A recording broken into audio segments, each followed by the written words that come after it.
I'm going to talk to you about how Ad Astra has increased agility and customer value by making a move to StreamSets.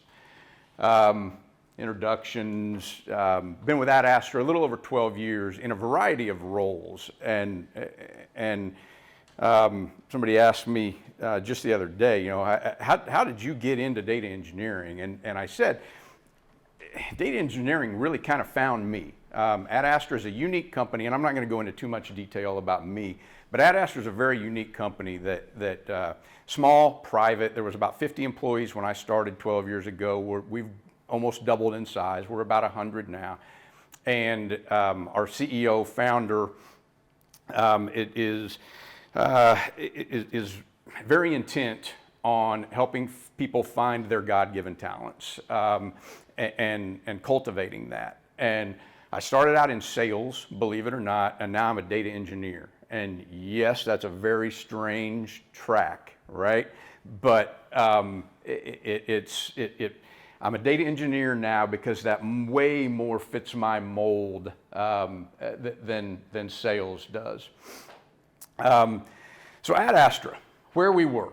Ad Astra, we're again, small, private. We have a little niche market. We work in higher education at the highest level, trying to help colleges and universities manage their resources efficiently and effectively.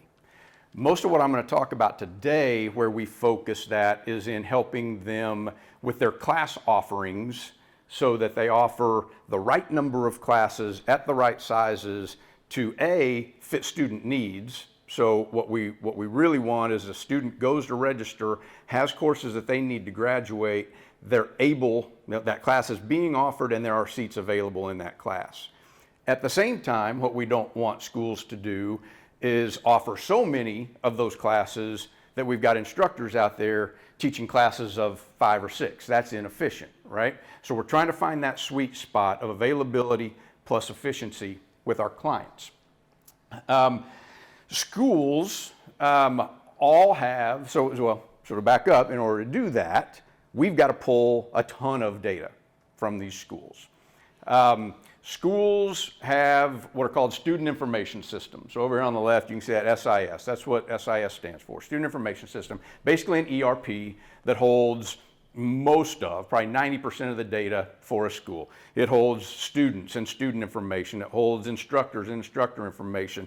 It holds classes. It holds student history. It holds financial aid. I mean, just a litany of data in these student information systems. Up till about 5 years ago, we would connect to each of our clients. We have hundreds of clients. We'd connect to each of those clients via a VPN to access those databases that, with that student information system directly. The direct database through the VPN, again, remember I said we were a company of about 50 when I started, we're 100 now. Our cloud team now, it was our infrastructure team, isn't very big, was maybe 2 or 3 at the time, now we're about 8. And most of, depends on the institution, University of Texas down here probably has a pretty substantial IT team. We work with some pretty small private schools or community colleges that the IT team also doubles as the computer science instructor. So that's very varied.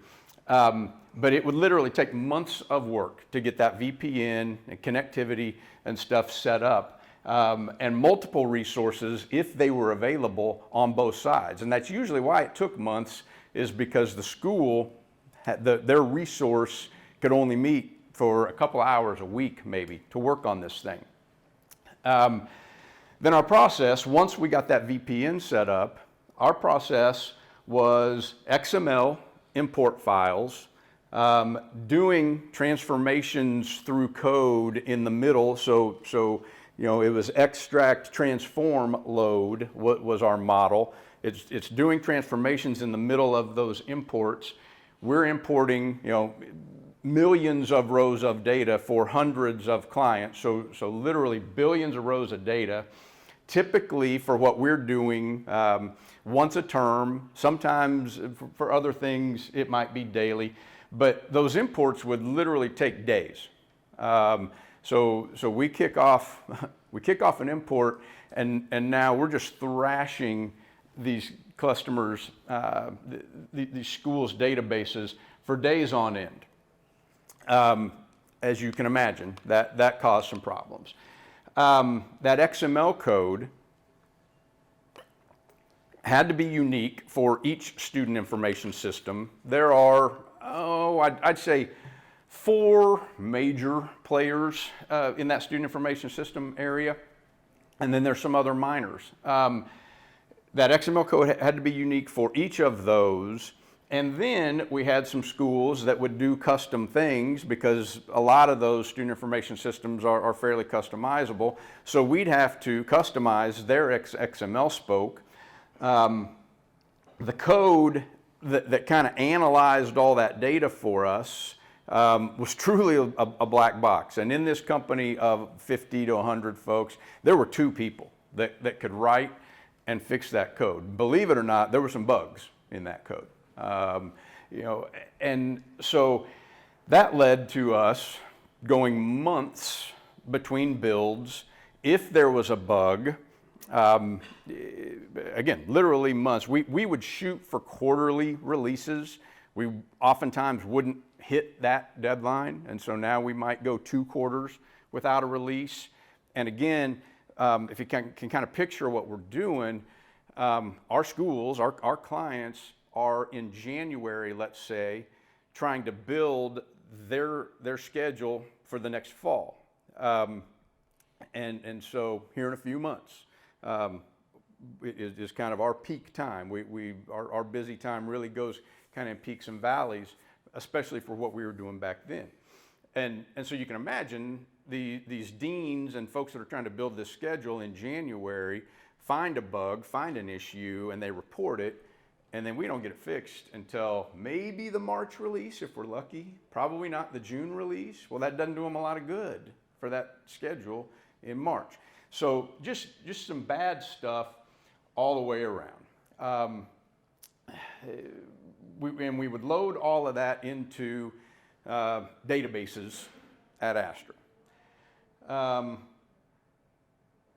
About 4 years ago, we had a pretty visionary CTO come in and decided he wanted to change things up a little bit. So he moved our development team from kind of this, what was at the time pretty normal, into an agile framework with continual development and deployment. So, and this is true today. So now what we're doing is our development team, our software engineers, if we get a bug fix in, we can make a fix and deploy it multiple times a day. So that's helped. StreamSets has helped us in that. I'll talk about how in just a second. To get there, he decided to hold kind of an internal hackathon. He presented a list of, 5 to 8 problems that needed to be solved for our company and our clients.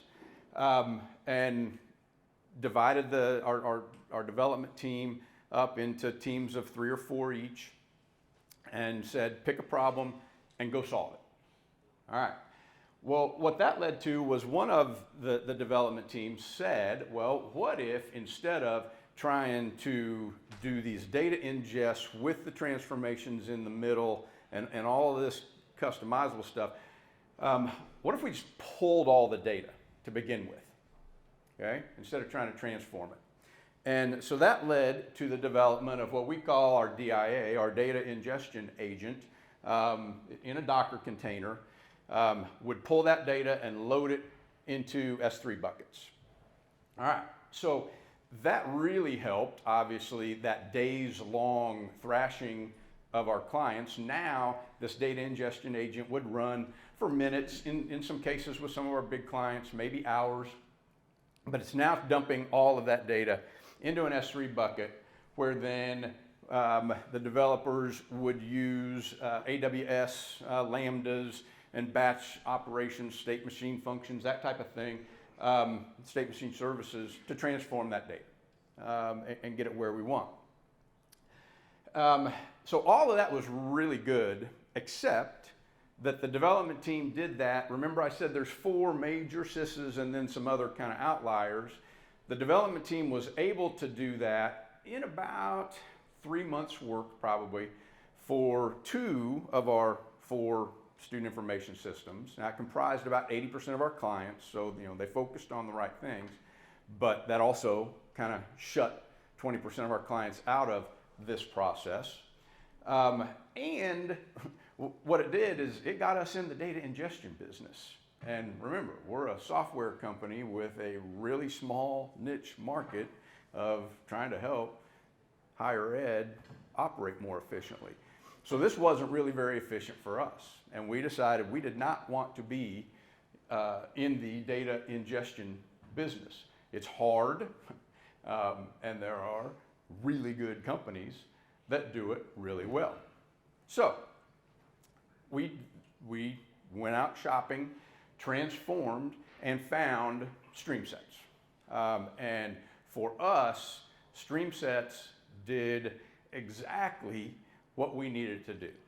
It got us out of the data ingestion business, let us go back and focus on what we're good at, which is helping higher ed institutions operate efficiently.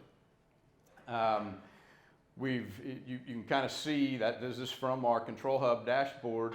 Some of that's a little, we've got some stuff in there that we're playing with, so all those numbers are maybe a little bit high, especially the 71 pipelines. Some folks are working on some things. Basically, what we were able to do is reduce the stuff that we had to maintain from dozens and dozens of those separate XML files down to really 4 basic pipelines that now run hundreds of jobs for our clients.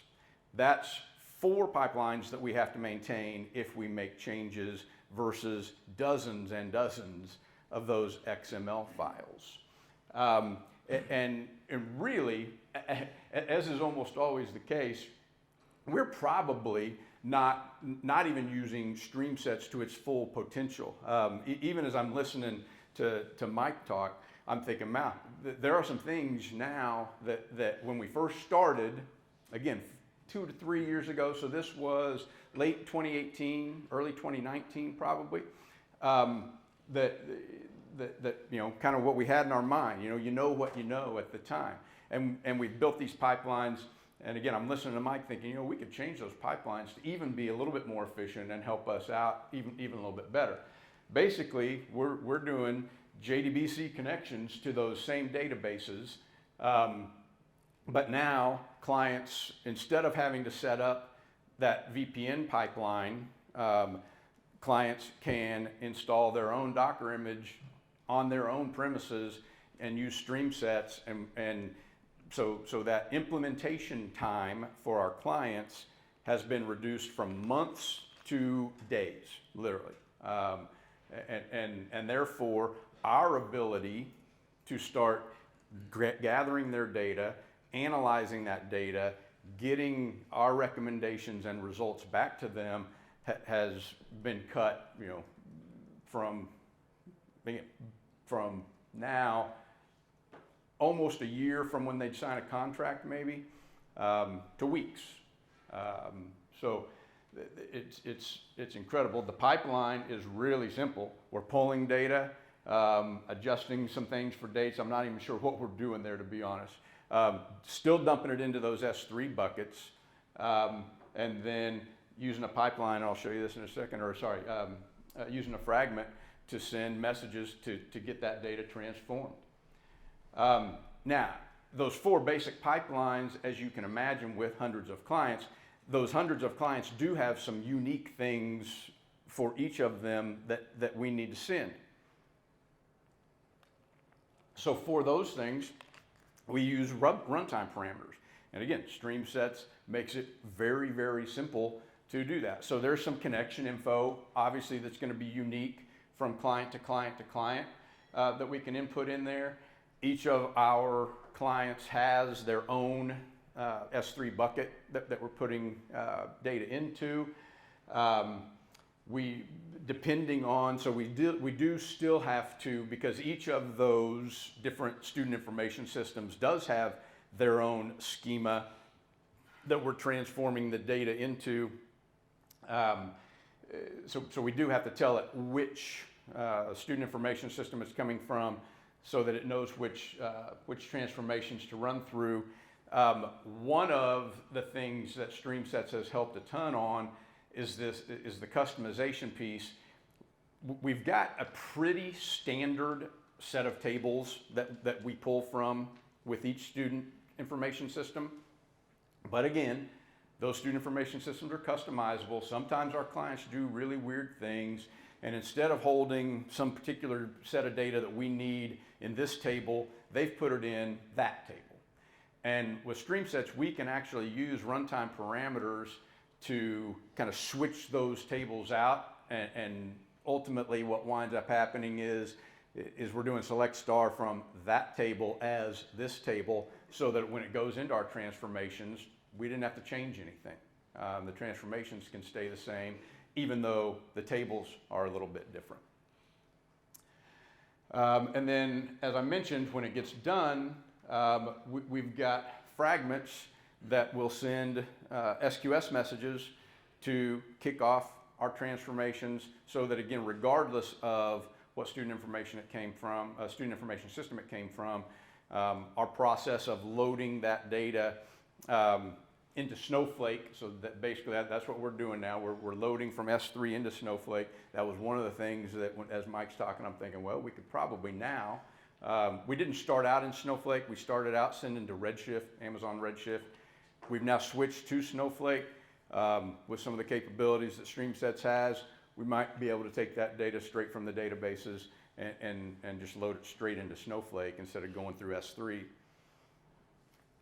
We did some of that, again, for storage reasons, storage cost reasons. But as Mike mentioned, we started this 3 years ago. At the time, folks who were in charge of that said, "Yeah, don't worry about the S3. S3, there's no cost, basically, to S3." Well, now after 3 years of pulling and keeping that data, those folks are starting. Sorry, I thought I do not disturb, but clearly I didn't. Like I said, technology level here. They are starting to say, "Hey, is there any way that we can, start to archive some of that S3 stuff and all of that?" The other thing that this has really helped us with, and I didn't set this up very well when I was talking about 5 years ago. So 5 years ago, with those different student information systems and the transforms being done in the middle, as the data is coming in, our code had to be written for each of those student information systems. So that even those two guys, they had to maintain code for 4 different sets of schemas that we were bringing data from. What this has allowed us to do is we've got what we call ADL, Astra Data Lake, and our transformation, the S3 data gets dumped into raw Snowflake tables that would mirror the student information system. So if I go into Snowflake and query, I'll see in their Snowflake database a set of tables and schemas that look exactly like their student information system does.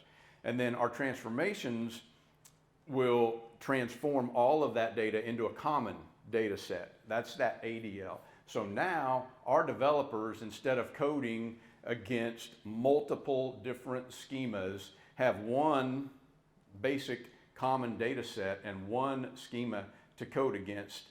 And that's one of the things that has helped us be way more agile, especially when it comes to bug fixes, is our entire software engineering team is now working off of one data set instead of having to operate off of multiple sets or multiple schemas. So those were big and transformational for us. Then, as customers and clients often do, they want more, right? Okay, great. You're gathering more of our data faster. You're helping us make these decisions quicker. You're being responsive to our bugs and our issues a lot faster. Now what we want to be able to do is write back to our database, okay? And that was going to be a tough one for us because, again, we kind of had moved away from that. When we had the VPN and we were pulling data directly, we could, through that VPN and direct connections, given all the right permissions and connections and that kind of stuff, we could have written back, given right access to that database. Now that we're no longer accessing those databases directly, that was going to wind up being an issue for us. And so about a year ago, we set out to work on, okay, how can we do this? And we figured out, oh, look, StreamSets has some JDBC queries components that we can use to actually write queries that would then write back into those databases. So clients had been asking us for this ability really since we started that transformation, about 4 years ago, I think. And we really couldn't respond to that until about a year ago when one of our teams set off. Now, it's a little bit more complicated, as you can see, a little bit more complicated pipeline. But basically, it's functioning pretty much the same way. So now a client will make a change in our app that they want to be written back. They click publish in our app. It kicks off SQS messages. StreamSets captures those and then goes through the right path to either create a new section or edit a section that already exists or do whatever function it is that we need it to do. So that has also been transformational for us.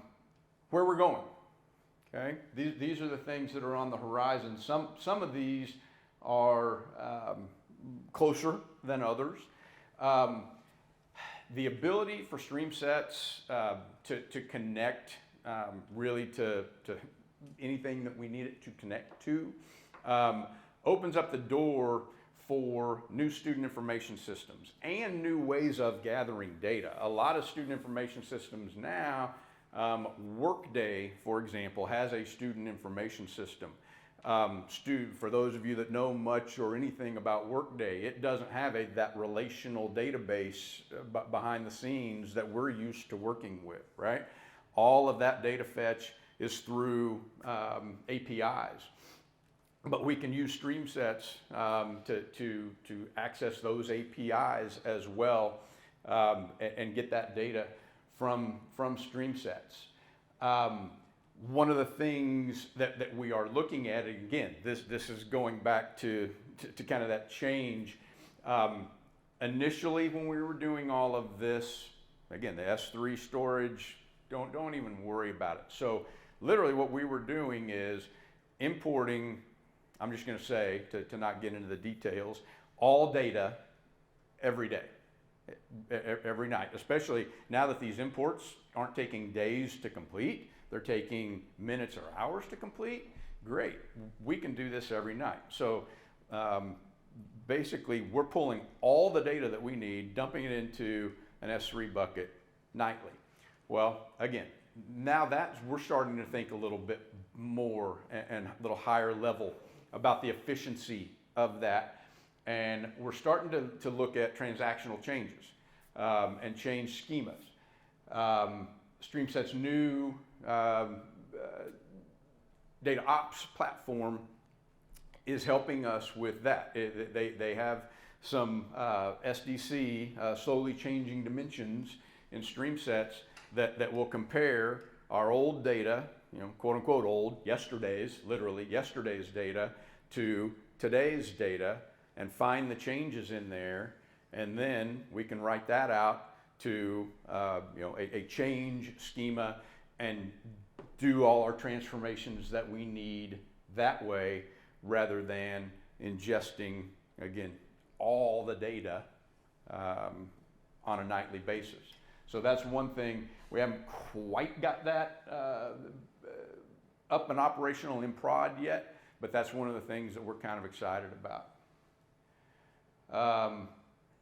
Some other things that I hadn't put in there that I thought about with Mike, and now I'm blanking, and I should have written them down as I was sitting here.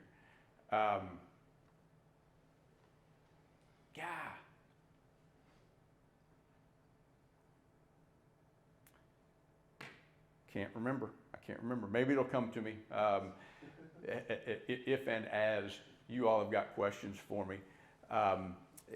Part of it, again, and I did kind of mention it, but part of it was opening the doors to other student information systems that we have not been able to work with yet. And that's kind of why that changing dimension, I said, we don't quite have it up and running and operational, and that's because our stakeholders have said, no, all that's great, but before we do that, we want to open the doors to more and more schools.